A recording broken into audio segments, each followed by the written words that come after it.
Shikues të Alert, mirë mbroma. Jemi si çdo të premte në 21 në këtë program të dedikuar mbrojtjes konsumatorit. Dhe në fakt tema e sotme është pikërisht për këtë. Pas nesër është 15 marsi, dita botërore e të drejtave të konsumatorit, një ditë ndërgjegjësimi global për drejtat e konsumatorëve dhe mbrojtjen e tyre.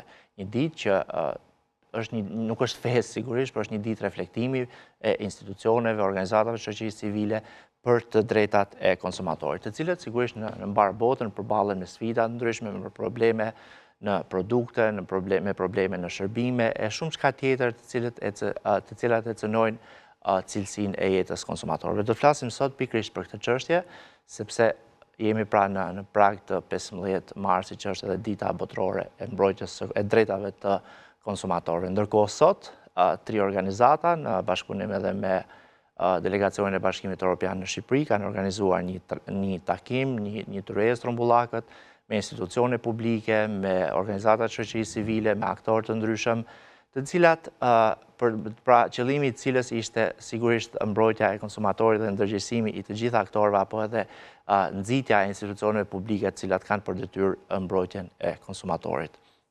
Kam studio sonde zonjën Elisa Teniqegji, është menaxhere projekti Siguria ushqimore, veterinaria dhe peshkimi pranë delegacionit të Bashkimit Evropian në Shqipëri. Kënaqësi që u kam në Alert. Kënaqësi. Mirë se erdhët edhe zonja Ersida Teliti, është drejtore e Qendra Konsumatori Shqiptar. Kënaqësi që u kam në studio. Mbrëma, faleminderit për ftesën. Online është zonja Rudina Lula, drejtore e Qendra për Excellence Destiny. Kënaqësi, faleminderit për kohën. Mirëmbrëma. Mirëmbrëma, Rudina. Ersida, po e nis me ju në lidhe me çfarë është 15 marsi pranë vetvete, kur ka nisur kur është krijuar si një datë e veçantë për mbrojtjen e konsumatorit edhe çfarë simbolizon vetvete. Në fakt, 15 marsi ka lindur si një ide e presidentit amerikan John Kennedy, i cili rreth viteve 1960, pra eksaktësisht 1962, deklaroi përpara Senatit amerikan që në fakt konsumatorët duhet të mbrohen. Dhe kjo vinte si rezultat sepse tregtarët e mishit po aplikonin praktikat pa drejta tregtare në lidhje me çmimet, po abuzonin me cilësinë e produkteve dhe njëkohësisht ishin duke ofruar gjithë konsumatorëve, le të themi, duke krijuar një konfuzion në treg.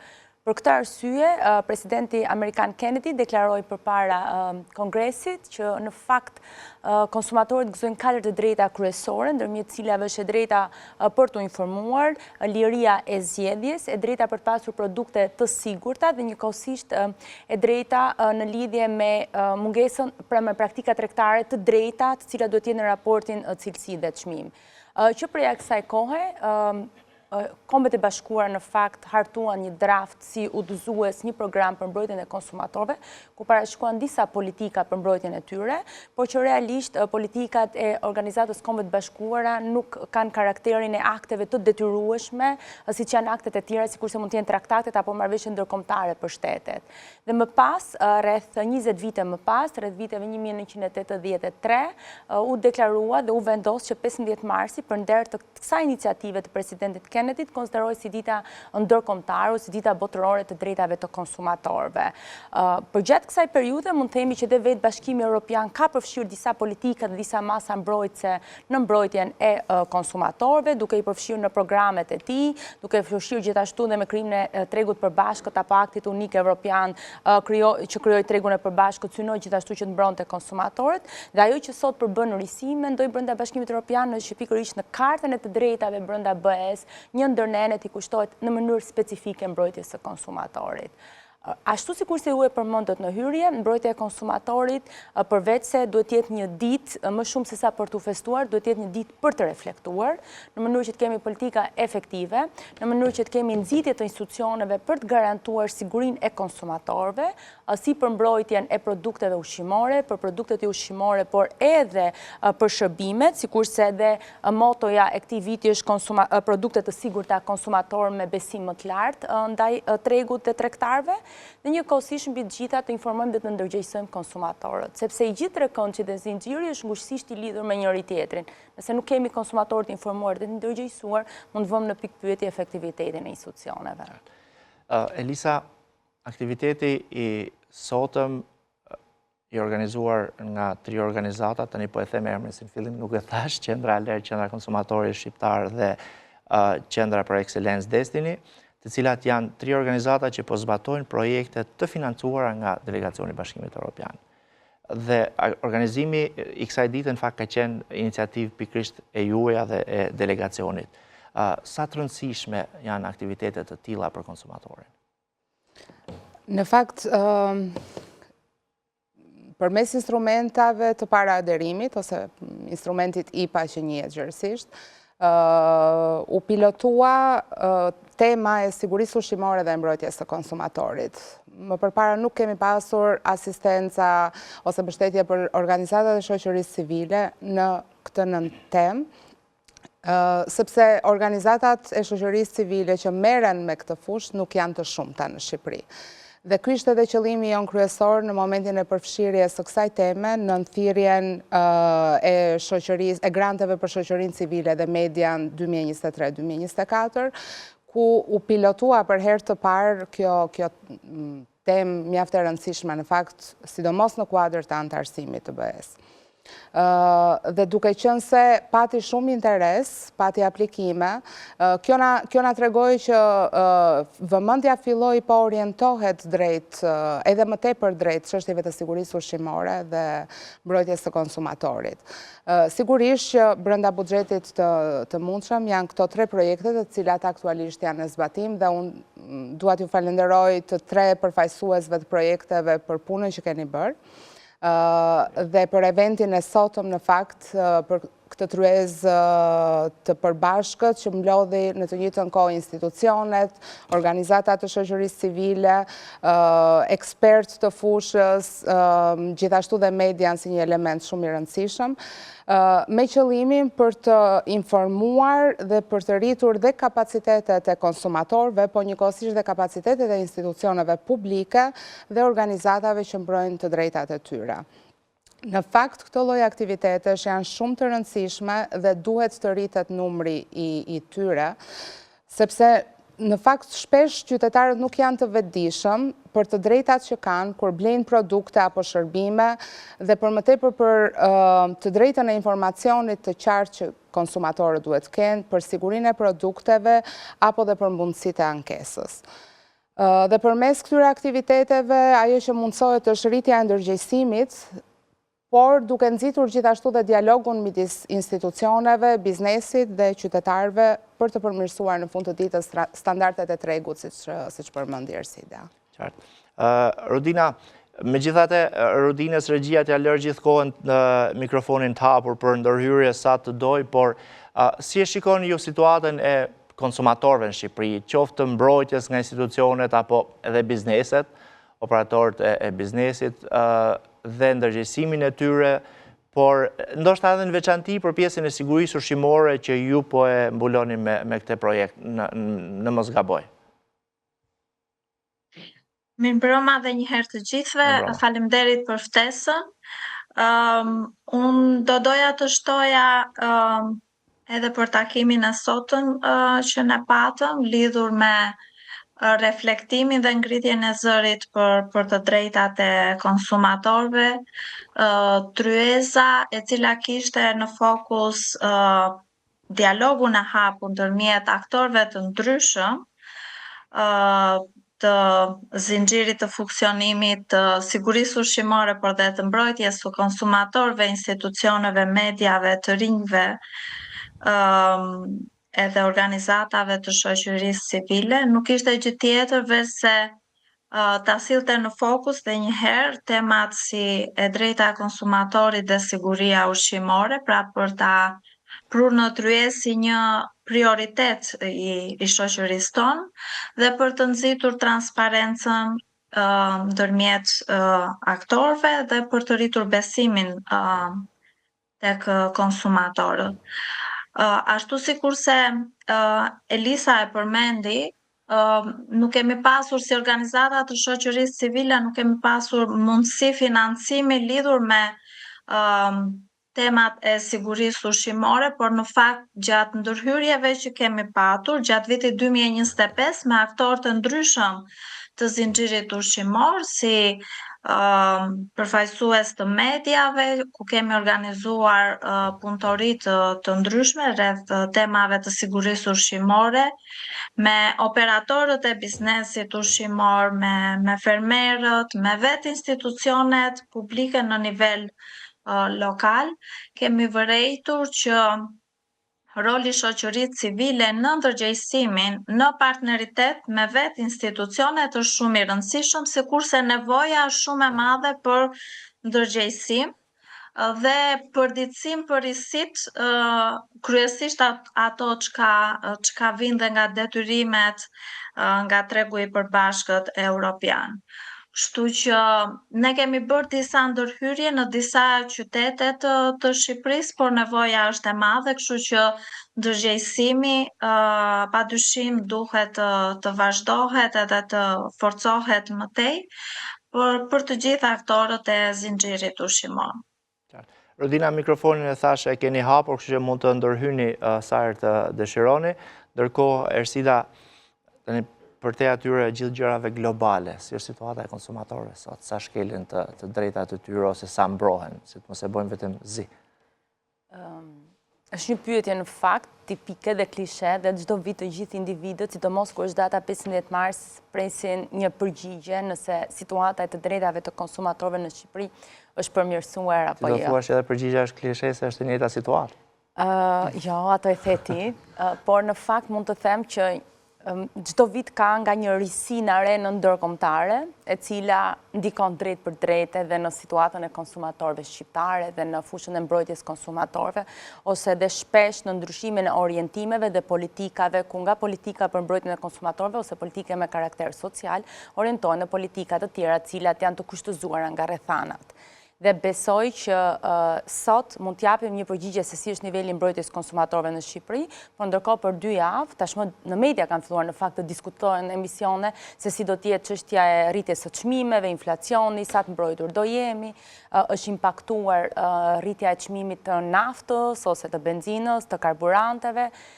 Dhe për të shkuar tek përgjigja klishe është që në fakt dhe vetë Facebooku më kujtoi një situatë ku përpara 4 vitesh kishte vënë në lëvizje autoritetin e konkurrencës pikërisht për ndryshimin e menjëhershëm të çmimeve në këtë fushë. Besoj kujtohemi që para 4 ose 5 vitesh ka qenë periudha e luftës në Ukrainë dhe vinim pas Covidit. 2022 fiks. Po.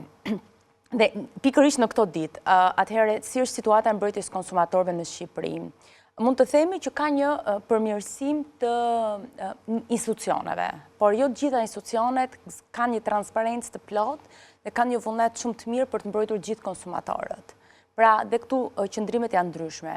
Kemi një vullnet shumë të mirë për të shkuar drejt dhe për të përmbushjes drejt Bashkimit Evropian në përmbushjen e detyrimeve që lidhen me parafrimin e kuadrit ligjor, por nëse do t'i qëndrojmë strikt kërkesave formale, qoftë që rrjedhin nga marrëveshja e stabilizim asocimit, e hershme, por gjithashtu nga ana tjetër, edhe në këshillat apo në rekomandimet që jep sot progres raporti çdo vit, është që kërkohet përveç përveç parafrimit të legjislacionit, kërkon institucione efektive. Pra kërkohet që burimet njerëzore të vazhdojnë të ekzistojnë, të jenë të fuqizuara, të trajnuara dhe një politikë drejt mbrojtjes së konsumatorëve. Nga ana tjetër, shohim që konsumatorët në tërësi nuk është që kanë ndonjë nivel shumë më të lartë, si të paktën si e perceptojmë dhe ne nga aktivitetet tona dhe nga takimet në terren, dhe ndoshta do më duhet flas pak më vonë për një nga aktivitetet që është me një kategori të caktuar konsumatorësh, sikurse janë juristët ose avokatët, dhe vëmë re që në fakt qasja është po vazhdon të jetë po e njëjtë.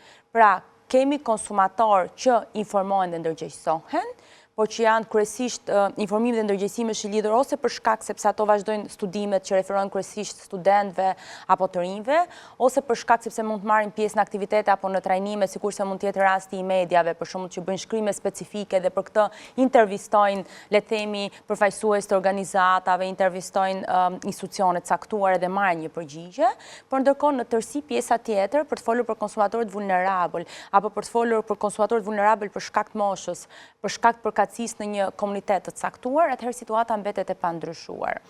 Kjo gjë në fakt reflektohet dhe në nivelin e përgjithshëm të ankesave që ne marrim nga konsumatorët, ose në diskutimet që kemi ndërmjet nesh, ku shpesh herë të gjithë thonë që okej, unë kam një ankesë, por nuk di se ku ta adresoj, ose në rast se adresoj, nuk kam një besim, një nivel caktuar besimi që institucioni do të trajtojë dhe do të marrë një vendim në favorin tim. Dhe mendoj që gjithë kjo situatë, pra pavarësisht vullnetit shumë të mirë dhe jam plotësisht dakord që ne do të integrohemi, kërkojmë për afrim, por kjo në fakt zbe punën që një kategori caktuar institucioneve të administratës publike në fushën e mbrojtjes konsumatorëve ka bërë, vazhdon të bëjë ose janë të pranishëm le të themi në fushën e mbrojtjes. A mund të them janë mirë apo janë keq? Nuk dua le të themi, nuk dua që ta bëj situatën as të bardhë as të zezë, por le të qëndrojmë tek një situatë midis ngjyrave. Në raport me rajonin, mendoj që jemi mirë. Qoftë përsa i përket përafrimit dhe fuqizimit të institucioneve, qoftë dhe përsa i përket konsumatorëve. Por ajo që ne do donim, qoftë si qytetar aktiv, si prindër apo antar të familjeve shqiptare që konsumojnë produkte, do donim një fuqizim dhe një dorëdisim më të hekur të institucioneve në fushën e mbrojtjes konsumatorit. Dhe me qenë se përmendet nivelin e konsumatorëve, mënyrat e ankesës, tek linja Gjelbër kemi 3 ankesat shtetasisht huaj, ndoshta brenda 10 ditëve. Sjellin çdo detaj të mundshëm. Me foto, me çdo provë të mundshme, dikush ka shkruar, bile sot kanë ardhur, unë nuk i pash pastaj se i kisha lvizur, ishin në atash diku 10 a 12 dokumente, pasi i kishte kërkuar stafi, pra mas ankesës parë, indicës kishte kërkuar, por një shtetase gjermane nga Saranda, pra jetonte në Sarandë, nis një ankesë me çdo detaj të mundshëm, që ti nuk ke nevojë të punosh mbi të fare, domethënë. Edhe legjislacionin e njihte. Në fakt, ky është edukimi i konsumatorit gjithashtu për të ditur dhe përgjegjshmërinë e vet dhe rolin e vet në të gjithë procesin, në të gjithë zinxhirin. Nëse mund të shtoj, në të njëjtën situatë dhe pranë qendrës kanë ardhur ankesa nga konsumatorë të huaj. Madje në një rast kemi një shtetas që është nga Azerbajxhani, i cili ka jetuar në Malin e Zi dhe që nuk gjente asnjë strukturë për mbrojtjen e konsumatorëve dhe na është drejtuar ne. Dhe është interesante që ai kishte detajuar shumë mirë ankesën, por çështja është që ne nga institucionet publike shqiptare kjo çështje nuk trajtohet. Ja kemi dërguar kolegëve në Malin e Zi, as nga institucionet e Malit të Zi, as nga organizatat atje nuk kemi marrë asnjë përgjigje. Dhe ndërkohë kemi pasur dhe raste të tjera, ankesash nga shtetas Ukrainas apo nga shtetaset të tjera, të cilat në fakt kanë probleme me pjesën që lidhet me mbrojtjen e dhënave personale, për shembull për WhatsAppin, ose një rast tipik është një shtetase ukrainase, e cila deklaronte që në një nga rrjetet e supermarketeve në Shqipëri nuk e lejoi që të paguajë me kartë për shkak sepse vlera e blerjes ishte 500 lekë të reja. Dhe ata nuk lejonin që të realizojë një blerje me kartë. Shumë markete e zbatojnë këtë. Pra nuk lejojnë poshtë 500 lekëve. Ndërkohë që është e padrejtë. Po, ndërkohë që është praktike e padrejtë, sepse nuk ka një njoftim, nuk ka një tabelë edhe element të tillë, plus që kjo është çështje tani edhe të pagesave sigurisë edhe elementeve të tjerë që janë nëse do të antarësohemi në be. Por ajo që spikat është që nëse ti e diskuton këtë me shtetas shqiptar, janë disi të nëse mund të përdor termin të habitur ose jo besues në lidhje me ankesën, ndërkohë që të huajt bëjnë ankesa që nga gjërat minimaliste dhe deri tek gjërat që vërtet kanë një kosto shumë të lartë. Dhe për shtëpi, për shembull, ishte njëra e fundit, ky që kishte quar tjera, që ka rezervuar një shtëpi, pastaj e ka anulluar dhe ai njeriu nuk i kthen para që kishte lënë garancia diku 3 muaj etj. Kjo është një prej ankesave, por çfarë nuk has, ama i sillin të detajuara me çdo dokument të mundshëm. Dhe me qenë se jemi të konsumatorët e huaj ndërkombëtar në këtë rast që vinë në Shqipëri, sa i rëndësishëm është konsumatori për Bashkimin Evropian? Në fakt, duke marrë shkas edhe nga shembull që sapo përmendët, besoj që është e dukshme diferenca se si qaset konsumatori huaj me konsumatorin shqiptar. Një nga shtyllat kryesore të funksionimit të tregut përbashkët në Bashkimin Evropian është konsumatori. Dhe ky konsumator vendoset në qendër përmes politikave europiane, sepse një treg funksionon në mënyrë të drejtë dhe të qëndrueshme vetëm nëse qytetarët kanë besim tek produktet e tyre dhe tek shërbimet që blejnë. Bashkimi Evropian ka ndërtuar ndër vite sigurisht një kuadër shumë të zhvilluar ligjor për mbrojtjen e konsumatorëve, i cili përfshin një seri të drejtash themelore dhe Këtu ato që duat përmend janë e drejta për sigurinë e produkteve, e drejta për informacion të qartë dhe transparent për produktet dhe shërbimet që merren, e drejta për të pasur zgjedhje të lirë në treg, e drejta për kompensim në rastet e ankesave dhe e drejta e zgjidhjes së këtyre rasteve nëse janë shkelur të drejtat e këtyre konsumatorëve. Një element shumë i rëndësishëm i Bashkimit Evropian është gjithashtu konteksti i ri tashmë i zhvillimit të tregut, dhe këtu duat përmend tregtinë online apo ekonominë digjitale, e cila vitet e fundit sigurisht ka pasur zhvillim të hovshëm dhe baza të reja ligjore të cilat janë prezantuar gjithashtu dhe në shtetet anëtare. Për këtë BE miraton rregullore dhe direktiva të cilat synojnë që të mbrojnë konsumatorin nga këto praktika të padrejta tregtare, nga informacionet e reme apo nga produktet që nuk përmbushin standardet e sigurisë, por gjithashtu edhe të cilësisë. Një fokus i madh tjetër i këtyre politikave është siguria ushqimore. Dhe siç e dim, besoj të gjithë, Bashkimi Evropian ka sistemet më të avancuara në botë për kontrollin e sigurisë ushqimit, duke filluar nga përpunimi, nga prodhimi, përpunimi, transporti dhe deri tek produkti final që ne konsumojmë në tryezat tona që arrin tek konsumatori.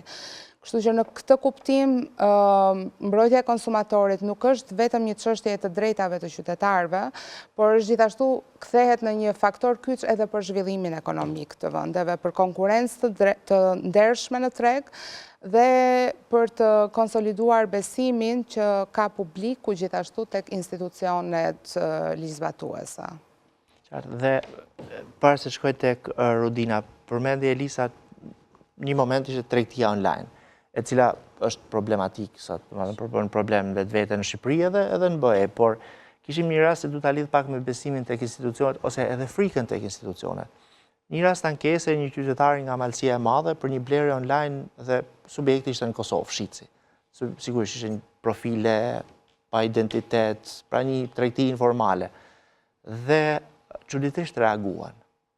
Kthyn produktin, sigurisht ne njoftuam edhe Departamentin e Mbrojtjes Konsumatorit në Prishtinë, për atë s'kishim masit dhënë, sigurisht nuk kishte numër kontakte, siç funksionojnë profilet, ama sapo ju quam shkresen, Ministrisë Mintit të Kosovës dhe Departamentit për Mbrojtjen e Konsumatorit, ne kishim vetëm emrin e postës dhe numrin e telefonit postës që e kishte sjellë në Shqipëri dhe reaguan menjëherë. Kthyn produktin që ishte tjetër për tjetër nga porosia dhe pra morën dhe kthyn parat mbrapsht. Duat ta lidh pak me frikën, jo vetëm besimin tek institucionet që duhet kenë subjektet tregtare. Po, realisht kjo mund të lidhet edhe me çështjen e ndërgjegjësimit. Pra janë të dyja elementët. Është çështja e etikës dhe profesionalizmit të një tregtari, ashtu sikurse ne dim që në pjesën më të madhe në Shqipëri, për gjithë tregtinë online, ne lexojmë këto praktikat e padrejta tregtare, malli që blehet nuk kthehet, nuk lejohet ndrime apo kthime, komplet me emoji, me ato figurat, me kryqet. Ndërsa ajo që vëre nga rajoni ose të paktën nga Kosova, ka faqe se edhe ne kemi pasur ankesa, po për thënë vërtetën ka pasur raste ku tregtarët kanë reaguar dhe ka pasur raste ku tregtarët nuk kanë reaguar fare njësoj në Shqipëri.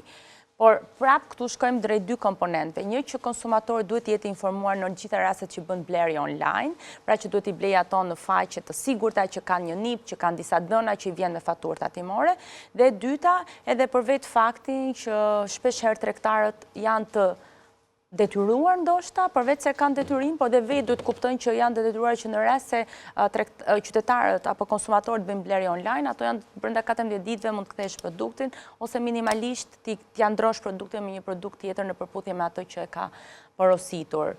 Pastaj, në fakt, për thënë vërtetën, mendoj që ne sot kemi shkuar kryesisht vetëm drejt informimit dhe ndërgjegjësimit të konsumatorit.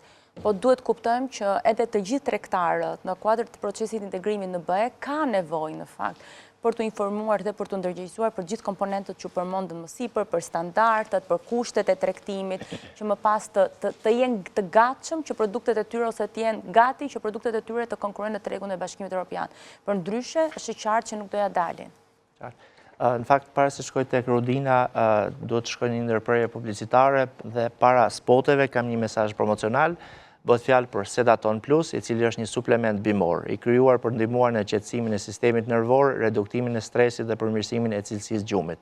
Ai përmban ekstraktet natyrale si valeriana, melisa, kamomili dhe pasiflora, të njohura për efektin e tyre relaksues. Sedaton Plus ndihmon në uljen e ankthit, nervozizmit dhe tensionit mendor, duke kontribuar në një ndjesi qetësie dhe ekuilibri emocional. Përdoret shpesh në periudha lodhje, stresit lartë ose pagjumësie pa shkaktuar varësi. Pra nëse ndjeni shqetësime të tilla, konsumoni një tablet Sedaton Plus. Reklama e kthehemi pas pak në studio.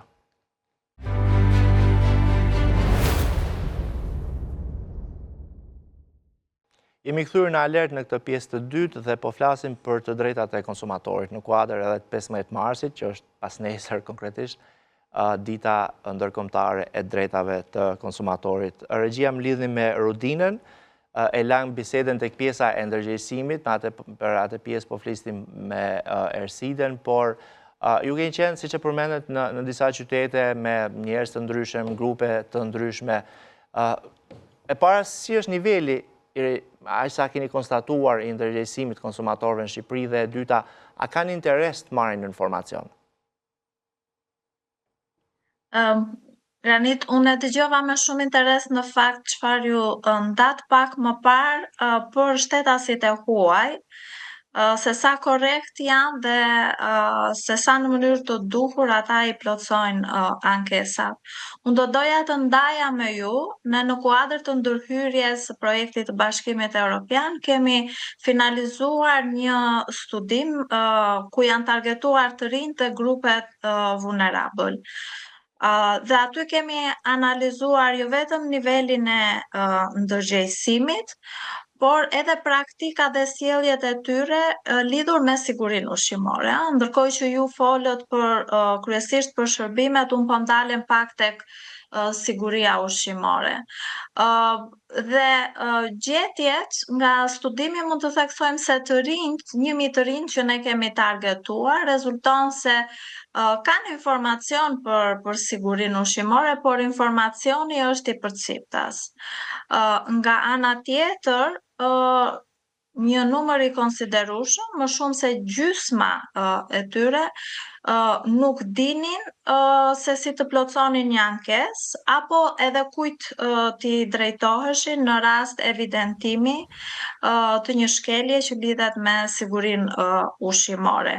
Por ajo që vlen të theksohet ishte niveli i besimit, ishte një mungesë e theksuar, e cila kërkon një punë të përbashkët me institucionet, qoftë në nivel lokal, qoftë në nivel qendror, dhe kjo ishte një nga pikat që ne diskutuam sot në takimin në tryezën që patëm me të gjithë aktorët.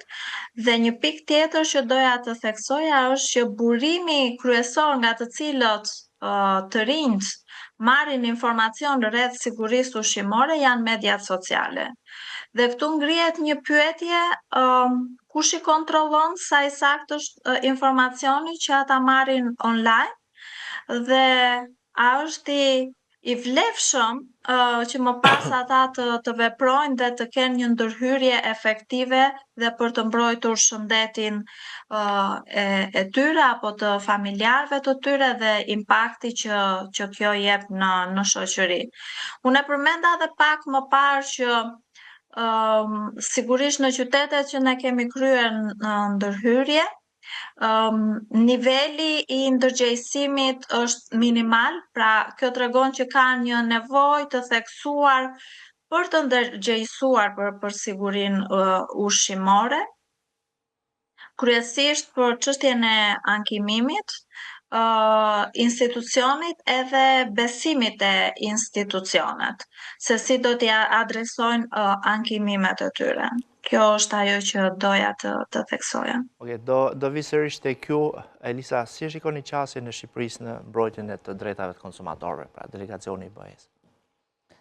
Në fakt, një nga mekanizmat që Bashkimi Evropian zbaton për të monitoruar zhvillimin e politikave në Shqipëri, dhe për më tepër zbatimin e tyre, është raporti i progresit, raporti vjetor i progresit, i cili mbulon të gjithë kapitujt e AKI.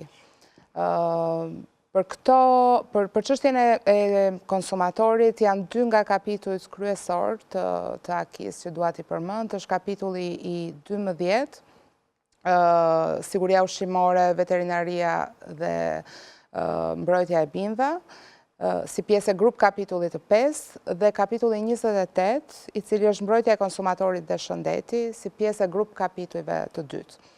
Në raportin e fundit të progresit është identifikuar se theksohet disa element progresi që janë bërë, ose disa hapa progresi që janë bërë përsa i përket harmonizimit të legislacionit dhe gjithashtu tendencës për të forcuar institucionet, që kanë përgjegjësi në këtë fushë, siç është autoritetet e mbikëqyrjes së tregut, strukturat e mbrojtjes së konsumatorit apo institucionet që lidhen me kontrollin e sigurisë ushqimore.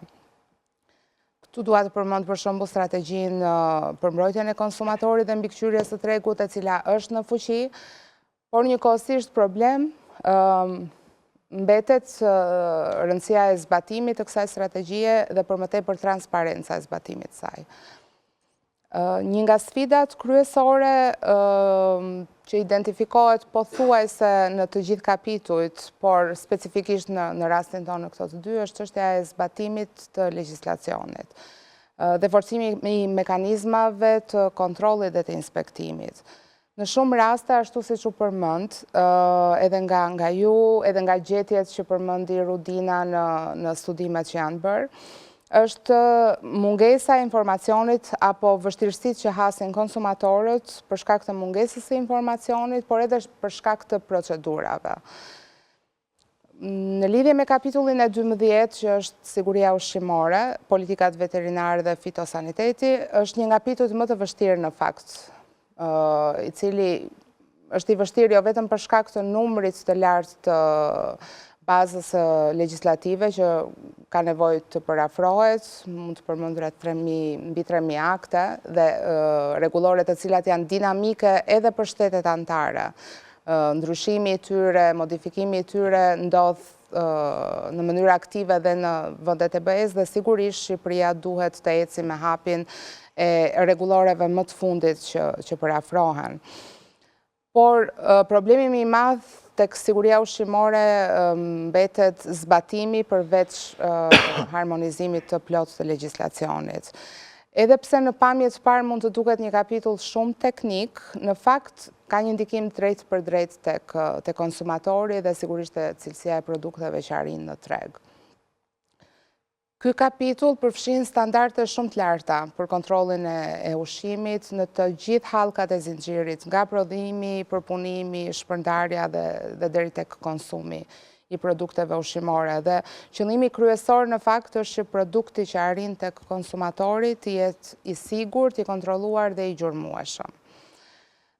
Përmes procesit të antarësimit apo i cili shoqërohet sigurisht me parafrimin e plot të standardeve, vizioni i Shqipërisë ose ajo çfarë Shqipëria duhet të bëjë është që të forcojë sistemet e sigurisë, sistemet e kontrollit ushqimor, të rrisë kapacitetet e institucioneve përgjegjëse dhe të garantojë gjithashtu një nivel të lartë të mbrojtjes së konsumatorit. Në këtë kuptim, kapitulli 12 nuk lidhet vetëm me procesin e negociatave dhe përmbushjen e detyrimeve ndaj Bashkimit Evropian, por mbi të gjitha lidhet me shëndetin dhe me sigurinë e qytetarëve. Dhe zbatimi i standardeve do të thotë produkte më të sigurta në treg, më shumë transparencë për konsumatorët dhe më shumë besim për sistemin e kontrollit ushqimor.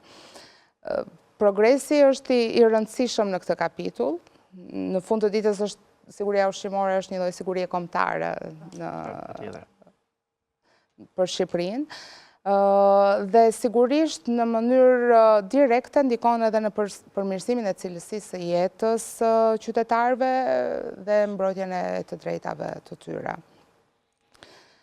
Do doja të theksoja këtu rëndësinë e rritjes së ndërgjegjësimit në fakt të qytetarëve për të drejtat, por dhe për detyrimet e tyre si konsumator.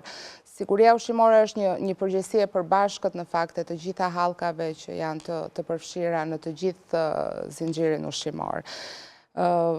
Patjetër që roli i institucioneve publike është thelbësor, por po aq i rëndësishëm është dhe kontributi i shoqërisë civile dhe po ashtu edhe media, se cila ndihmon ose për mirë ose për keq edhe në disa raste në informimin e sakt ose ose keq informimin. Edhe në dëmtim imazh. Absolutisht, po. Edhe në dëmtën frike, alerte, duke trembur konsumatorin për të orientuar. Duke keq informuar, mund të krijojë dhe panik në publik, ndaj është shumë i rëndësishëm dhe edukimi i medias gjithashtu për mënyrën se si transmetohen apo verifikohen rastet që bëhen publike. Shoqëria civile gjithashtu është shumë thelbësore për informimin dhe edukimin e konsumatorëve, për monitorimin e tregut, për adresimin e problematikave që lidhen me shkeljen e të drejtave të konsumatorëve, dhe ne sot kemi raste konkrete përmes projekteve që janë duke u zbatuar në mënyrën e adresimit, mbledhjen e ankesave të konsumatorëve dhe adresimin e tyre dhe ndjekjen deri në zgjidhje. Kështu që nëse të gjithë këta aktorë që përmenda do të bashkëpunonin në mënyrë efektive me njëri tjetrin, qoftë institucionet, shoqëria civile, biznesi gjithashtu ka rëndësinë e tij dhe media, sigurisht që ne do të kishim një sistem goxha më të fortë dhe më funksional për mbrojtjen e konsumatorëve në Shqipëri. Erstida, kapitullin 12 e zavroi Elisa, por me 28-ën do doja të merreshit. Do të komentonit situatën dhe kryesisht në zbatim legislacione. Tani 28-a përfshin mbrojtjen e konsumatorëve dhe shëndet publik. Gjithsesi të shëndeti publik si ta gjykoni, se ajo është pak edhe fushë specifike, para që në progres raport ajo është pjesa më e madhe që paraqet probleme, por për shkak edhe të mungesës ndoshta të informacionit nga pjesa e shëndetësisë, të cilat unë her pas here, dhe ky është qëndrimi imi, i konsideroj si një sekt brenda shtetit që nuk janë hermetik, askush nuk e di çfarë ndodh, çfarë bëjnë, as me tryezat e platformës Partneritetit për Integrimin Evropian. Po nis tek pjesa që Elisa i kushtoi një vëmendje shumë të madhe dhe u përmend gjatë gjithë fjalës së saj koncepti i transparencës. Kështu që për kapitullin 28, le të themi, dhe përgjithsisht kapitulli 28 është ndarë në dy pjesë, dhe pjesa e dytë që përket shëndetit publik, ndoshta ajo që mungon është pikërisht transparenca, sepse çështjet ndryshojnë nga një situatë në një situatë tjetër, por megjithatë në momentin që bëhen transparente, është më lehtë edhe për qytetarët për ta mirë kuptuar, ndoshta për tregtarët për ndryshuar politikat e tyre, por edhe vetë për institucionet për të reaguar. Kapitulli 28 është pjesë e grup kapitullit të dytë që lidhet me tregun e brendshëm dhe mbrojtja e konsumatorit. Në fakt, përsa i përket kapitullit 28 që referohet kryesisht produkteve jo ushqimore, sepse është kapitulli 12 që mbulon sigurinë ushqimore, por gjithashtu edhe pjesën e shërbimeve të tjera. I gjithë grup kapitulli i dytë, tregu i brendshëm, duhet parë lidhur me njëri tjetrin, me kapitullin e parë që është lëvizja e lirë e mallrave, me kapitullin e dytë apo lëvizja e lirë e shërbimeve apo e punëmarrësve, siguria në lidhje me shërbimet financiare, konkurrenca. Përgjithsisht ka pasur një përmirësim të situatës përsa i përket mbrojtjes së konsumatorit në kapitullin e 28. Nëse do bëjmë një krahasim, kuadri ligjor është më i pakët, të paktën përsa i përket 28 specifikisht numri i akteve, sepse një kapitulli 1 është më ndryshe, dhe ajo që sot lidhet, 28 lidhen automatikisht në fakt, por le të themi po i qëndrojmë strikt, prandaj them po i qëndron strikt se për ndryshe duhet të analizojmë të gjithë progres raportin në të gjithë kapitujt e tij. Ideja është që në fakt në 28-ën kemi një parafrim më të mirë të akteve, vjetëre gjithmonë një përmirësim i situatës, progres raporti është gjithmonë në kontekstin pozitiv. Komisioni mbrojtjes konsumatorëve është një strukturë që ka filluar, funksionon dhe është duke marrë vendime gjithnjë dhe më shumë.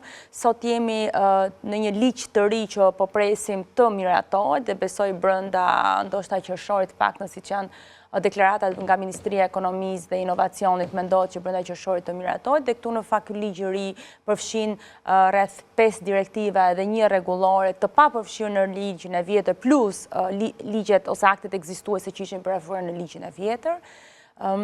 Një vëmendje veçantë i kushtohet në fakt Inspektoratit Shtetëror të Mbikëqyrjes së Tregut, dhe këtu diskutime mund të jetë edhe ndërmjet në të dyve më i madh në lidhje me funksionimin e inspektoratit, por progresi ka veçuar që nëse kemi një përmirësim në situatën e Komisionit Mbrojtjes Konsumatorëve, për të vërtetën Inspektorati Shtetëror i Mbikëqyrjes së Tregut ka qenë disi më në hije në lidhje me inspektimet dhe kontrollet për sa i përket sigurisë së produkteve ushqimore, specifikisht do ndaloja tek lodrat, sepse në fakt sot jemi produktet sigurta konsumator me besim dhe specifikisht një vëmendje shumë e veçantë i kushtohet edhe nga Bashkimi Evropian pikërisht konsumatorëve vulnerabël sikur se janë fëmijët dhe lodrat vazhdojnë ende të mbeten një çështje shumë e ndjeshme edhe në Bashkimin Evropian. Element tjetër, mund të përmendim këtu drejtorinë e përgjithshme të zgjidhjes alternative të mosmarrveshjeve, që është krijuar pranë Ministrisë së Ekonomisë, e cila është një drejtori që ka filluar të funksionojë dhe tashmë në bashkëpunim me Komisionin e Mbrojtjes Konsumatorëve shumë nga rastet janë deleguar kësaj drejtorie e cila po i zgjidh, por prap konsumatorët, sikur se u vëre edhe nga diskutimet dhe nga studimet e të treja organizatave dhe nga qasjet e të treja organizatave, sërish kanë dyshimet e tyre në lidhje me funksionimin. Në lidhje, duhet të thoj edhe një element të rëndësishëm, që përsa i përket sigurisë e produkteve jo ushqimore, ndonë se konsumatorët, fillimisht konsumatorët shqiptarë ndjehen kryesisht për produktet ushqimore, realisht pranë institucioneve, unë gjykoj që sot ka më shumë ankesa përsa i përket produkteve jo ushqimore. Ndoshta sepse kosto është më e lartë, impakti në buxhetin familjar ose personal pranë ekonominë është më e lartë, sepse realisht për produktet ushqimore që kanë një vlerë të vogël, një bukë, një kostë, domethënë kanë të reagimi që nuk reagojnë. Po, se më fal vetëm për ndërprerjen, për ta bëjmë ndoshta si bisedë, siguria ushqimore është edhe perceptim. Domethënë nuk mund të ankohen për gjithçka që ata dyshojnë. Kurse për një produkt jo ushqimor, ata e shohin, është e prekshme, ndërsa për produktet ushqimore është një datë skadence. Dakor. Mënyra se si tregtojnë kushtet, për shembull, nëse do të referohemi. Mënyra... është çështje ndërgjegjësimi besoj kjo. Jo, sepse besoj mund të më mbështes dhe Rudina, që nëse ti pyet sot qytetarët për çfarë ti ndjehesh më shumë konsumator dhe veçanërisht targetin që janë të rinj, të gjithë më njëherë reagojnë që ndjehemi më shumë konsumator për produktet ushqimore.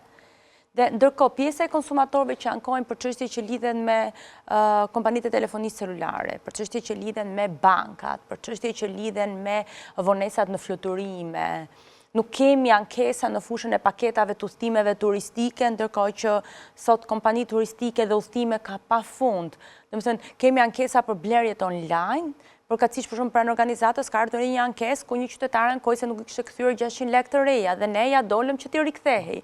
Pra, dhe ndërkohë që për këto elementet e tjerë, ankimi është, le të themi, më i pakët, sigurisht. Pra, edhe pse ndjehemi më shumë konsumator produkte ushqimore, kur vjen çështja për të ankuar, ndoshta edhe perceptimi, ne ankohemi më pak, domethënë kjo është dhe ne duhet të ecim paralelisht me të dy kapitujt, pra që të fuqizojmë institucionet dhe të rikthejmë besimin, i qëndroj strikt teorisë që ne secili nga konsumatorët duhet të trokas në derë, ta provojë dhe në momentin që konstaton që nuk ka reagim, atëherë mund mbaja të perceptimin e tij negativ për institucionet që nuk veprojnë.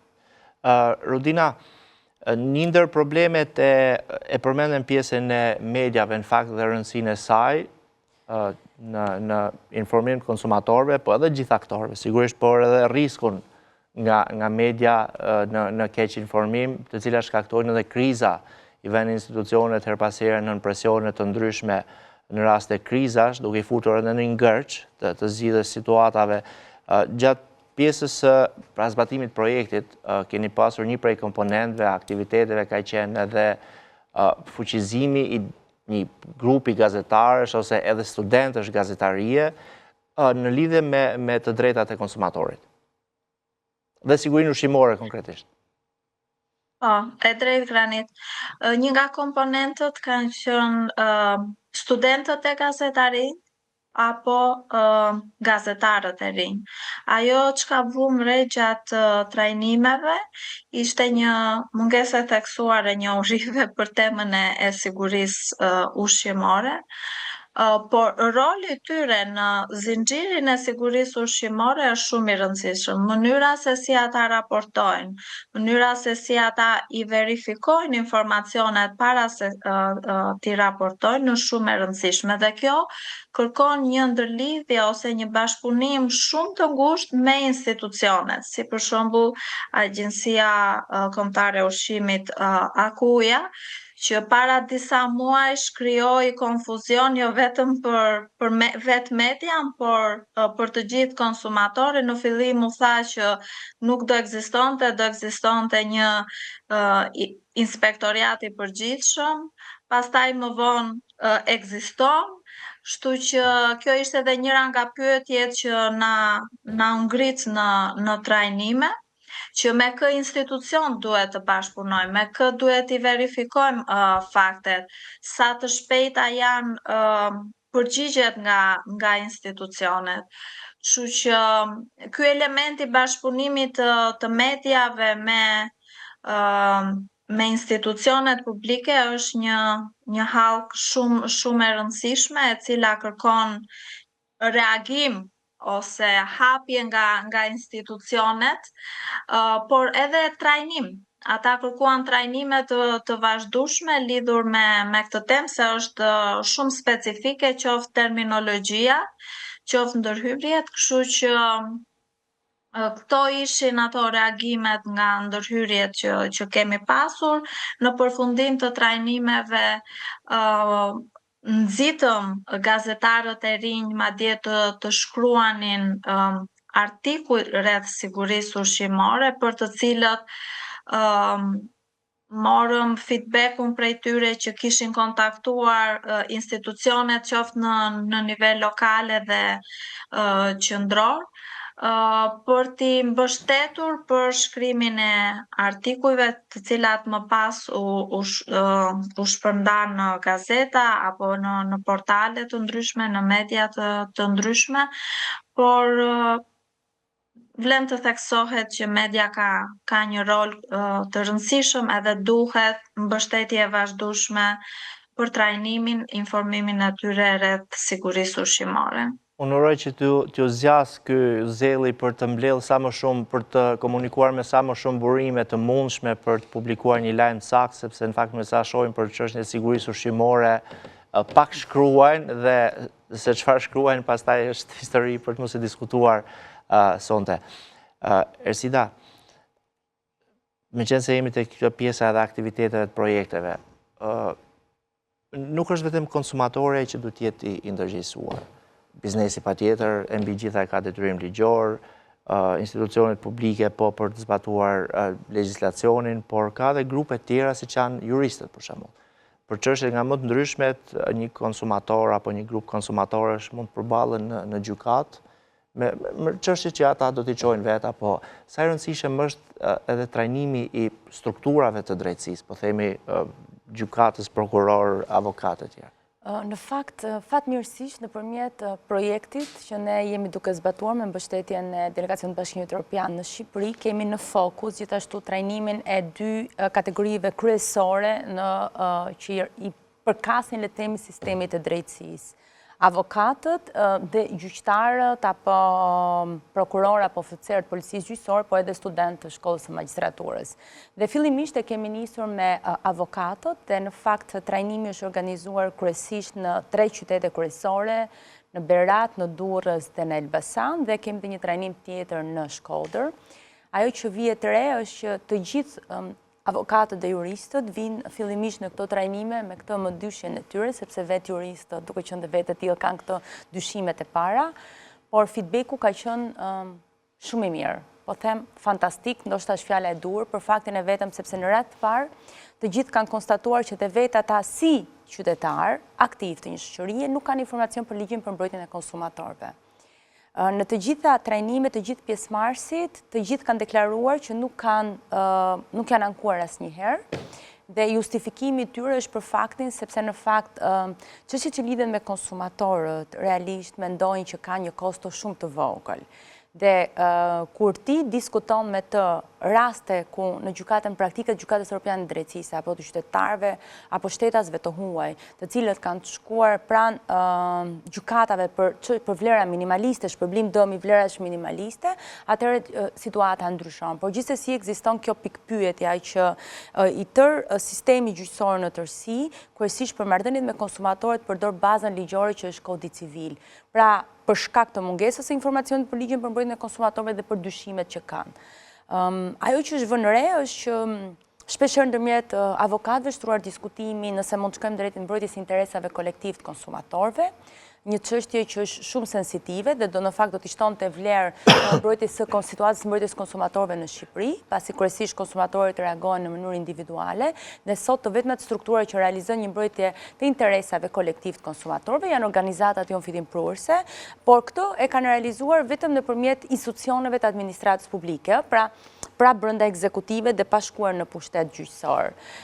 Kjo vjen dhe si pasojë sepse ligji për paditë kolektive vazhdon ende të jetë në parlament, nuk është miratuar dhe ndonë sa aty fushë specifike është mbrojtja e konsumatorit, sërish ligji është nuk është, do të thënë mbetet ende projekt ligj. Dhe diskutimet shtrohen se si mundet të gjithë këto avokat apo juristë, të cilët në fund të ditës kërkojnë që t'i ofrojnë një zgjidhje klientëve të tyre, si mund t'i adresojnë pikërisht çështjet e mbrojtjes së konsumatorit. A të shkojmë një hapësirë tjetër publicitar për të kthyer pas pak në pjesën e tretë.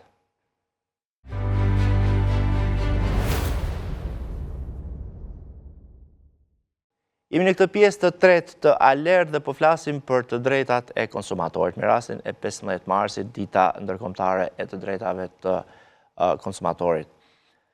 Zonja Teneqegji, procesi antarësimit dhe vazhdimi i mbështetjes së Bashkimit Evropian në Shqipëri për sigurinë ushqimore, si do të jetë ose çfarë do të ndodhë në vijim? Në fakt me hapjen e grup kapitullit të fundit, grup kapitulli 5, ku bëjmë pjesë 3 kapitujt e bujqësisë, pasi kapitulli 28 ishte hapur më përpara në fillim të vitit 2025, si pjesë e grup kapitullit të dytë. Shqipëria ka hyrë tashmë në një fazë vendimtare dhe progresi nuk matet më me qëllimin, por matet me sisteme që funksionojnë realisht. Matet me nëse ligjet janë të përafruara plotësisht me ligjet e BE-s dhe sigurisht të zbatohen. Matet me inspektimet që duhet jenë efektive dhe të bazuara në risk, me laborator që janë të akredituar dhe që japin rezultate të besueshme. Siç e përmenda, parafrimi ligjor me akin e BE-s është shumë i rëndësishëm dhe është një proces impenjativ në fakt i cili po ndiqet nga institucionet shqiptare. Por pjesa më e rëndësishme që do të vijojë është pjesa e zbatimit dhe implementimit të politikave të hartuara. Dhe këtë e bën edhe më të komplikuar në fakt kompleksiteti i sistemeve të administrimit dhe të kontrollit që duhet krijuar. Ndaj është i nevojshëm që institucionet të kenë një planifikim shumë të mirë, ose atë që quhet një plan pune, work plan të detajuar me burime financiare dhe burime njerëzore të identifikuara, sepse janë 3 element që duhet jenë patjetër në bashkëpunim me njëri tjetrin. Nëse kemi ligje të përafruara, por nuk kemi institucionet forta që t'i zbatojnë, këtu do të kemi një ngërsh dhe sigurisht që kjo do të krijonte problematika në mbylljen e grup kapitujve. Dua të them se bujqësia, kapitujt e bujqësisë në fakt, dhe sidomos ai i sigurisë ushqimore, përbëjnë rreth 70% të akis totale të legjislacionit të BE-s. Kështu që është e kuptueshme niveli i punës që duhet për afrimin e plot të legjislacionit për rastin e Shqipërisë. Pozicioni i përbashkët negociues, i miratuar gjithashtu nga shtetet anëtare, ka identifikuar 6 kriteret përmbyllëse, ose ato që ne i quajmë closing benchmarks, specifikisht për kapitullin 12, të cilat duhet, përmes të cilave Shqipëria duhet të synoj të forcoj dhe të përshtas sistemet e saj të sigurisë ushqimore, shëndetit kafshëve, mirëqenies së kafshëve, ushqimit, cilësisë së qumshtit, dhe të gjitha këto përmes përmirësimit të mirë të institucioneve, rritjes së kapaciteteve, shtimit të burimeve njerëzore, po gjithashtu dhe burimeve financiare për të arritur në mënyrë që kontrollet zyrtare të jenë në përputhje me Bashkimin Evropian. Sigurisht që është bërë progres në lidhje me parafrimin ligjor, si pjesë e paketës Growth Plan, ose Reform Agenda e mbështetur fuqishëm nga Bashkimi Evropian. Këto 3 ligjet kryesore të cilat kanë qenë indikator në këta agend, kanë qenë ligji i shëndetit kafshëve, ligji i shëndetit bimëve dhe ligji i kontrolleve zyrtare. Aktualisht, 2 ligjet e para janë miratuar në parlament dhe ligji i tretë është dërguar pranë shërbimeve të komisionit për të bërë, nga Ministria e Bujqësisë për të bërë procedurën ligjore të verifikimit për të konfirmuar përputhshmërinë e plotë me këtë aki. Në këtë kontekst, puna e Ministrisë së Bujqësisë është goxha intensive në këtë vit dhe me qëllim mbështetjen e këtij objektivi, dua të them ambicioz, për të mbyllur kapitullin e 12 dhe gjithashtu grup kapitullin e 5 brenda vitit 2027, delegacioni i Bashkimit Evropian përmes instrumentit para aderimit IPA po vazhdon mbështetjen e institucioneve shqiptare me projekte në fushën e sigurisë ushqimore dhe ne sapo kemi filluar një projekt shumë të rëndësishëm i cili quhet EU for Food Safety, me një mbështetje financiare të konsiderueshme dhe me një fokus shumë specifik në lidhje me harmonizimin e legjislacionit nga shtetet antare si Gjermania, me institucionet në fakt të shteteve antare si Gjermania dhe Lituania. Dhe gjithashtu do të suportohet përveç suportit për afrimin ligjor dhe mbështetja për ngritjen e kapaciteteve dhe për forcimin e kapaciteteve në Ministrinë e Bujqësisë dhe institucionet e varësisë si AKU, AKVMB apo laborator apo Instituti i Sigurisë Ushqimore dhe Veterinare.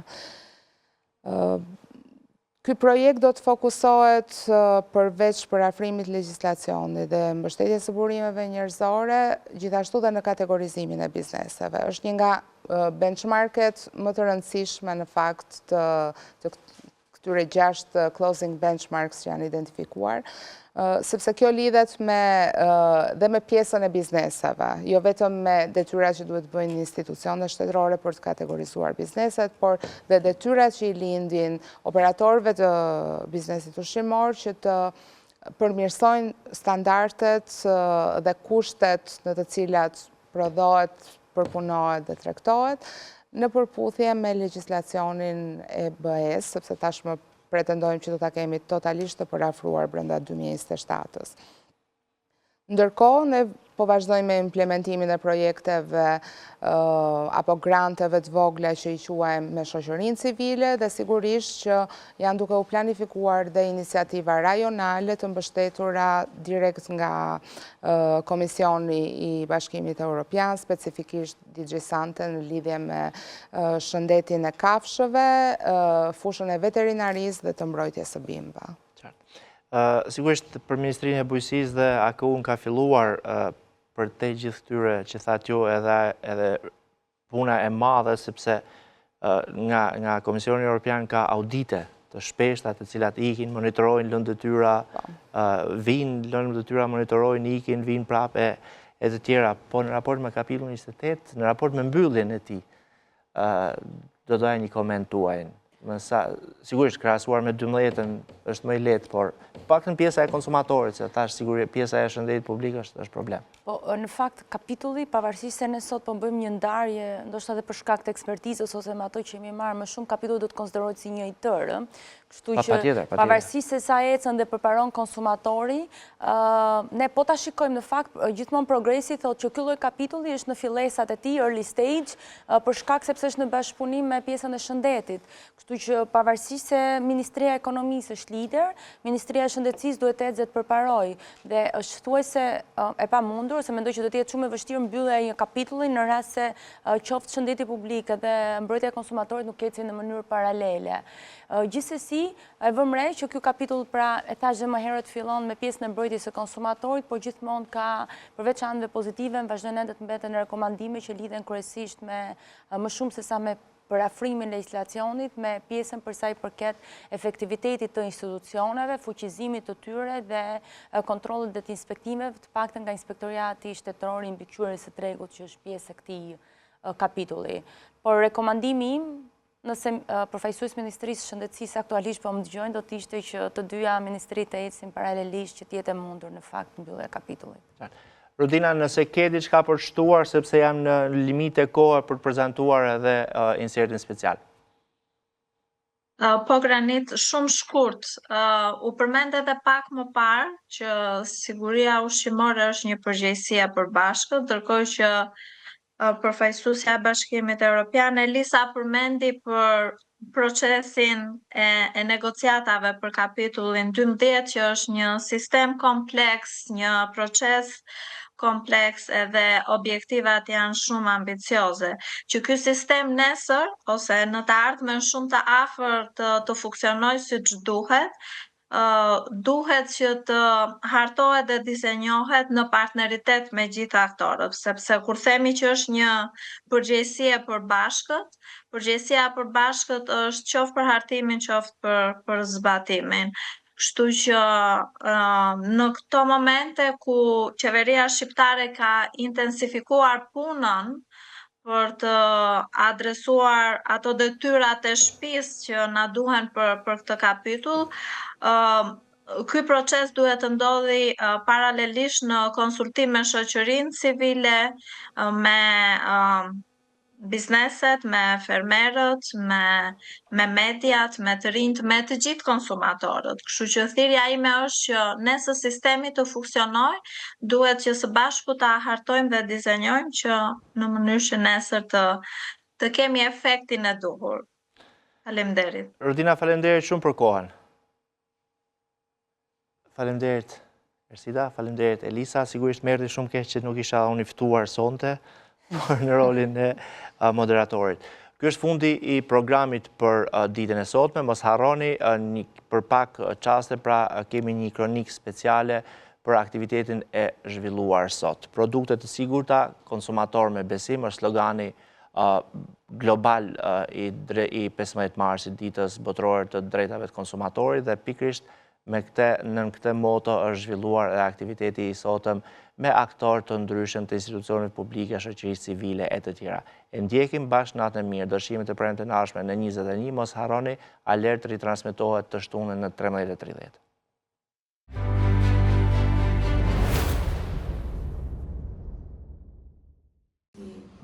Në kuadër të 15 marsit, ditës botërore të mbrojtjes së konsumatorit, këtë të premte në ambientet e Europe House, u zhvillua një tryezë diskutimi me pjesëmarrjen e përfaqësuesve të institucioneve publike, organizatave të shoqërisë civile dhe ekspertëve të fushës.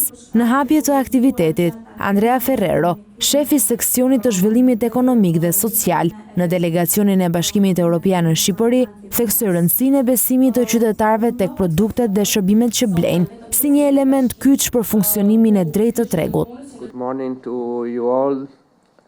Deputy Minister, all the representative of civil society, food authority, etc. It's really a pleasure to be here to Faleminderit dhe mirëmëngjes të gjithëve, Zoti Zëvendës Ministër, përfaqësues të shoqërisë civile, autoritetit të ushqimit. Është vërtet kënaqësi të jem këtu dhe të marr pjesë në këtë tryezë të rrumbullakët të organizuar në kuadër të ditës botërore të drejtave të konsumatorit. Në Bashkimin Evropian, konsumatori konsiderohet si një nga shtyllat kryesore të funksionimit të tregut të përbashkët. Kjo, sepse ekziston bindja se tregjet mund të funksionojnë në mënyrë të drejtë dhe të qëndrueshme vetëm kur qytetarët kanë besim te produktet dhe shërbimet që blejnë. Në këtë kuptim, harmonizimi politik dhe ai legjislativ është një mundësi reale për konsumatorët shqiptar që të përfitojnë konkretisht dhe jo vetëm në mënyrë abstrakte përmes ligjeve të miratuara, por përmes ndryshimeve që mund të ndikojnë drejt për drejt në jetën e përditshme të qytetarëve. Ferrero u ndal edhe tek përfitimet konkrete që sill parafrimi i Shqipërisë me standardet europiane, duke përmendur uljen e kostove të roamingut, të drejtat e pasagjerëve ajror dhe standardet e larta të sigurisë ushqimore që garantohen në Bashkimin Evropian. Just a few examples of what has really been a progress for everyday consumers. For example, on telephone, in Italy, in Europe, there is the European Union. There is the principle of home like at home that Albania is currently in the process of adhering to. Do të jap vetëm disa shembuj të përfitimeve konkrete për konsumatorët. Për shembull, në Bashkimin Evropian ekziston parimi Roam like at home, roaming si në vendin tënd, të cilit Shqipëria është aktualisht në proces për t'u bashkuar. Ky parim do të mundësoj uljen e kostove të roaming nga rreth 20 deri në 50 euro në ditë për përdorimin e internetit pa bler një kartë SIM lokale në 0 euro. Pra qytetarët do të mund të udhëtojnë në Bashkimin Evropian dhe të përdorin kartën e tyre SIM shqiptare pa kosto shtesë roaming, sapo ky parim të zbatohet plotësisht. Një shembull tjetër janë të drejtat e pasagjerëve ajror. Nëse fluturoni drejt ose nga Bashkimi Evropian ose me një kompani ajrore të BE-s dhe fluturimi juaj vonohet ose anullohet, ju keni të drejtë për kompensim deri në 600 euro, si edhe për ushqim, akomodim në hotel dhe transport. Në shumë vende të tjera të botës, në raste të tilla, mund të rimbursohet vetëm fatura e hotelit nëse jeni me fat, por nuk ekziston një drejtë e garantuar që mund të zbatohet menjëherë ndaj kompanive ajrore. Një tjetër përfitim që tashmë ka sjell përfitime për konsumatorët shqiptar është mundësia për të transferuar para drejt dhe nga Bashkimi Evropian pa kosto shtesë, fal aderimit në SEPA, zona e vetme europiane e pagesave. Një arritje e rëndësishme jo vetëm për konsumatorët, por edhe për mjedisin, është vendimi i Bashkimit Evropian për të vendosur një karikues të vetëm për pajisjet elektronike USB-C, duke ulur kostot për konsumatorët dhe duke reduktuar mbetjet elektronike që dëmtojnë mjedisin. For the environment, the fact that the EU has imposed a single charger for any kind of electronic device, the USB-C, thus reducing the cost for consumers, reducing the cost for the environment. Siguria ushqimore është gjithashtu një fushë ku Bashkimi Evropian ofron një nga nivelet më të larta të mbrojtjes për konsumatorët. Nëse blini produkte nga BE-ja ose kur ndodheni në BE, ju e dini se ato kanë kaluar rregulloret më të rrepta. Ekziston gjithashtu një sistem i shpejt alarmi i cili mund të identifikojë dhe të bllokojë menjëherë çdo ngarkesë ushqimore që nuk përputhet me standardet për mbetje pesticidesh, antibiotikësh apo praktika të tjera të pasigurta. Pra kjo është ajo që përfaqëson qasja në Bashkimin Evropian, një përfitim konkret për konsumatorët shqiptar dhe jo vetëm një harmonizim abstrakt legjislativ. Në përfundim, dua të theksoj se mbrojtja e konsumatorit kërkon angazhimin aktiv të shumë aktorëve, institucioneve publike, organizatave të shoqërisë civile që mbrojnë të drejtat e konsumatorëve. Projekte të tilla ndihmojnë në rritjen e ndërgjegjësimit, në shtimin e transparencës dhe në informimin e publikut. Edhe një herë dëshiroj të falenderoj tre organizatat që kanë organizuar këtë aktivitet dhe ju uroj të gjithëve një ditë të mbarë. So I once again would like to thank all the three NGOs that have organized this event and say good day to you all. Marrëdhënia mes konsumatorit dhe tregtarit, si dhe siguria e produkteve në treg, ishin në fokus të kësaj tryeze të rrumbullakut, të organizuar nga Qendra për Excellence Destiny, Qendra Alert dhe Qendra Konsumatori Shqiptar. Ersida Teliti, drejtore ekzekutive e Qendrës Konsumatori Shqiptar, u ndal tek rëndësia e një konsumatori më të informuar dhe nevoja për institucione më efektive në mbrojtjen e të drejtave të tij, veçanërisht për sigurinë e produkteve jo ushqimore në treg. Është një tryezë rrumbullakët e cila është konceptuar për të bashkuar përfaqësues të institucioneve publike, përfaqësues të organizatave të shoqërisë civile, përfaqësues të mbrojtjes të konsumatorëve, duke formuar këtë treshe në mënyrë që mbrojtja të jetë sa më efektive. Na duhet të theksojmë që sot, mbas kësaj tryeze, dalim me të gjithë së bashku me mesazhin që konsumatorët duhet të jenë më të fuqizuar, më të informuar, më të ndërgjegjësuar, të ankohen në lidhje me të drejtat e tyre, të trokasim, kërkojnë institucione më efektive dhe njëkohësisht një kuadër ligjor në funksion të mbrojtjes së këtyre të drejtave. Ndërsa Enkeled Musabelliu, zëvendës ministër për ekonominë, kulturën dhe inovacionin, theksoi se ndërgjegjësimi dhe informimi mbeten element kyç për mbrojtjen e konsumatorit, ndërsa procesi i integrimit evropian pritet të sjellë standarde më të larta sigurie për produktet dhe shërbimet në treg. Përgëzimet e organizatave për organizimin e kësaj tryeze trumbullakët, që është e rëndësishme për mendimin tim, sepse unë jam gjithmonë ka menduar dhe vazhdoj të mendoj që ndërgjegjësimi dhe informimi janë ndër elementet më të rëndësishëm dhe më kyç sa i përket mbrojtjes konsumatorit. Është shumë e rëndësishme që në këtë ditë të theksojmë që integrimi evropian do të sjellë benefite të jashtëzakonshme për qytetarët dhe për bizneset shqiptare, dhe nuk do ta kufizojmë vetëm tek qytetarët, sepse janë për gjithë shoqërinë në fakt, dhe mbrojtja e konsumatorit është një nga ato përfitimet më të rëndësishme dhe besoj që edhe tek perceptimet si rezultati i sondazheve, anketave që bëhen, integrimi evropian perceptohet shumë si siguri e produkteve në treg, siguri ushqimore, siguri jetese për qytetarët dhe me radhë. Dhe ne edhe si negociator faktikisht i kapitullit të mbrojtjes konsumatorit besojmë shumë që do të ketë një përmirësim të ndjeshëm në këtë drejtim. Dhe unë dëshiroj ta ritheksoj edhe një herë, domethënë që shtylla nga ne duhet nisim për një mbrojtje efektive konsumatorit dhe një aplikim të drejtë dhe gjithë përfshirës të legjislacionit është ndërgjegjësimi dhe informimi sa më shumë të jetë mundur e të gjithë qytetarëve për të drejtat e tyre, si dhe bizneset për detyrimet e tyre në kuadër të mbrojtjes konsumatorit. E ndjej të arsyeshme në këtë tryezë që të bëj thirrje që të gjithë qytetarëve që të blejnë vetëm në shitës të autorizuar dhe gjithmonë malli i shoqëruar me faturën përkatëse. Nga ana tjetër, Rudina Lula, drejtore e Qendrës për Ekselencë Destiny, foli për projektet që synojnë edukimin e qytetarëve për sigurinë ushqimore dhe të drejtat e konsumatorëve.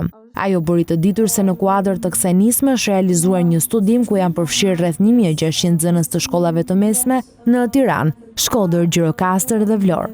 Më shumë se një vit, Qendra për Ekselencë Destiny së bashku me partnerin ton tim jemi angazhuar për zbatimin e një projekti financuar nga Delegacioni i Bashkimit Evropian për edukimin mbi sigurinë ushqimore në 7 qytete në Shqipëri. Synimi i këtij projekti është ndërgjegjësimi, por dhe promovimi një bashkëpunimi shumë dimensional për aktorët e zinxhirit ushqimor. Në kuadër të këtij projekti kemi realizuar një studim për perceptimin e të rinjve për sigurinë ushqimore, qëllimi i cilit ka qenë matja e njohurive, praktikave, sjelljeve, besimit për sigurinë ushqimore. Studimi është kryer 6 mujorin e 2 të vitit 2025. Pjesëmarrës në këtë studim kanë qenë 1600 të rinj të moshës 15-29 vjeç, nxënës të shkollave të mesme, student, qytetet e targetuara, Tiranë, Shkodër, Korçë dhe Gjirokastër, shumica e të rinjve pjesëmarrës nga zonat urbane dhe pjesa më e madhe nga Tirana. Njohuritë përsëri për sigurinë ushqimore janë bazike, kufizohen vetëm tek etiketat, por njohuritë më të thelluara që lidhen me higjienën, ruajtjen, ishin në nivel shumë të kufizuar. Përsëri niveli i besimit apo praktikat ku mund të bëjnë një ankesë në rast të problemeve me sigurinë ushqimore, studimi tregon që janë tepër të kufizuara, shoqëruar kjo dhe me besimin në institucionet publike. Ndërkohë, Klajdi Tozaj, koordinatori i projektit në qendrën Alert, prezantoi ecurinë e projektit Linja e Gjelbër, më afër konsumatorit, përmes të cilit qytetarët mund të raportojnë problematika që lidhen me produktet apo shërbimet në treg. Në dhjetor në fakt Qendra Alert organizoi një aktivitet pikërisht këtu për të trajtuar edhe për të komentuar mbi gjetjet të projektit Linja e Gjelbër, e cila shkurtimisht mund të gjendeni në një informacion të përmbledhur në flatushkat brenda në dosje. Sot kam 3 elemente kam vendosur për të trajtuar. Është një trend i adresimit të problematikave nga konsumatorët, duke krahasuar një periudhë 2 mujore janar-shkurt të vitit 2025 dhe 2026. Edhe fatkeqësisht të paktën në punën tonë vërejmë që ka një ulje të adresimit të problematikave nga ne konsumatorëve.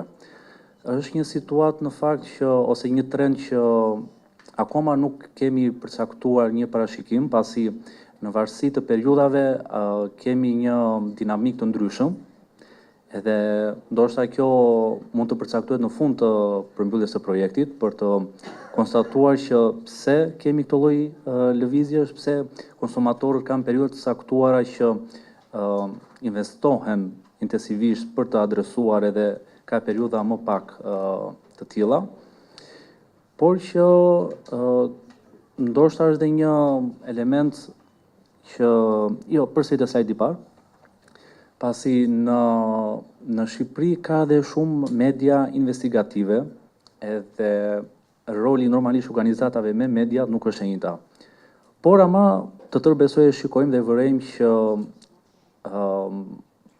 reklamimi ose hapësira televizive edhe mediatike që ka trajtimi një rasti nga një X emision në lidhje me një organizat, normalisht nuk është e njëjta.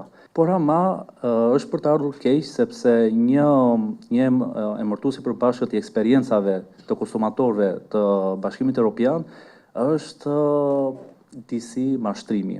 Pra, bizneset në Shqipëri kanë tendencë që të kenë një qasje grabitqare, të kenë një qasje jo 100% të sinqert ndaj këtyre shtetasve, edhe rezulton në një eksperiencë që në fund të ditës i vendos një emër të keq Shqipërisë.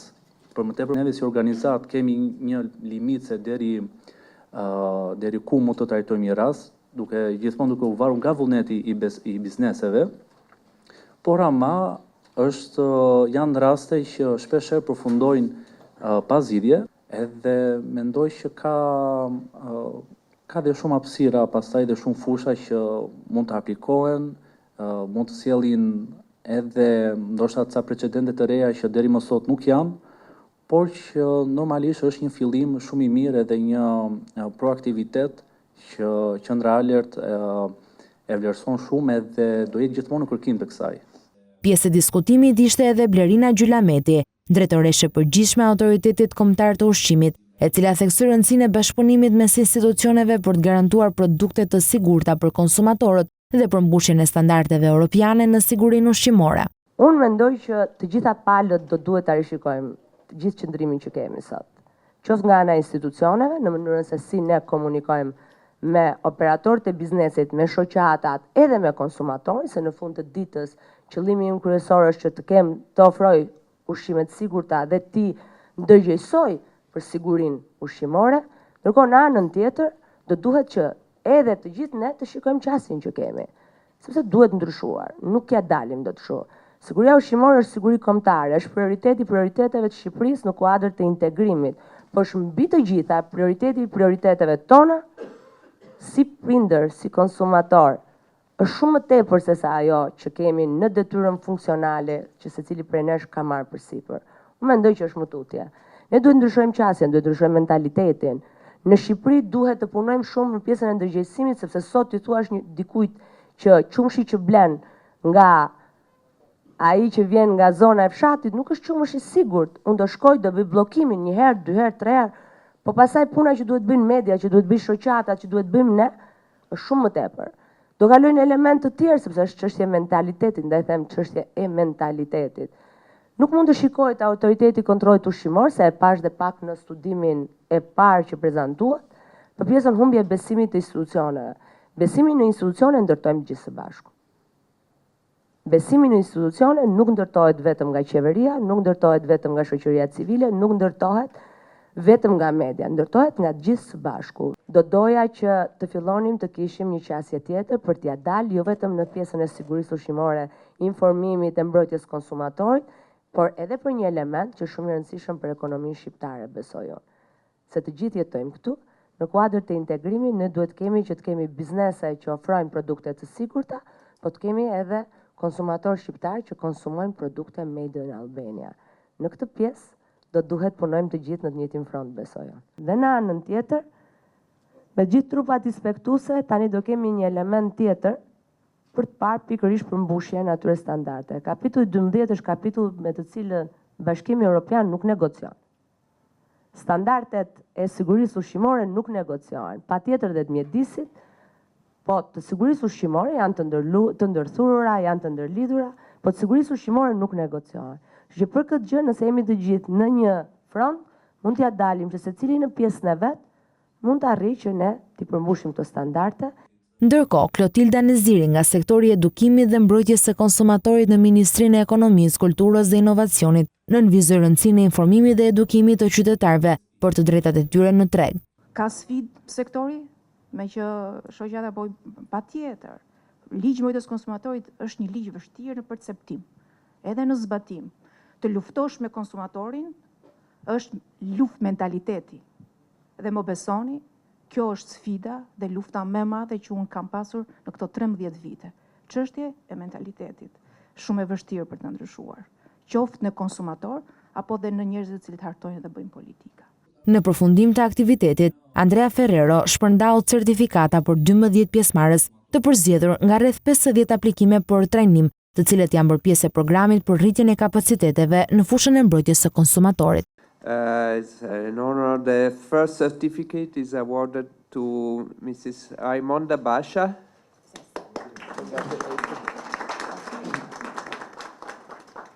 Thank you. And the third one to Elena Dinaku.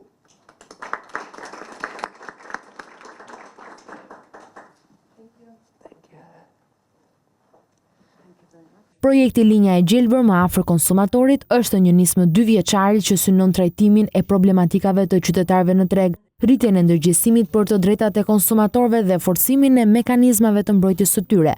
Kjo nismë zbatohet nga Qendra Alert në bashkëpunim me Qendrën për Excellence Destiny dhe Qendrën Konsumatori Shqiptar me mbështetjen e delegacionit të Bashkimit Evropian në Shqipëri.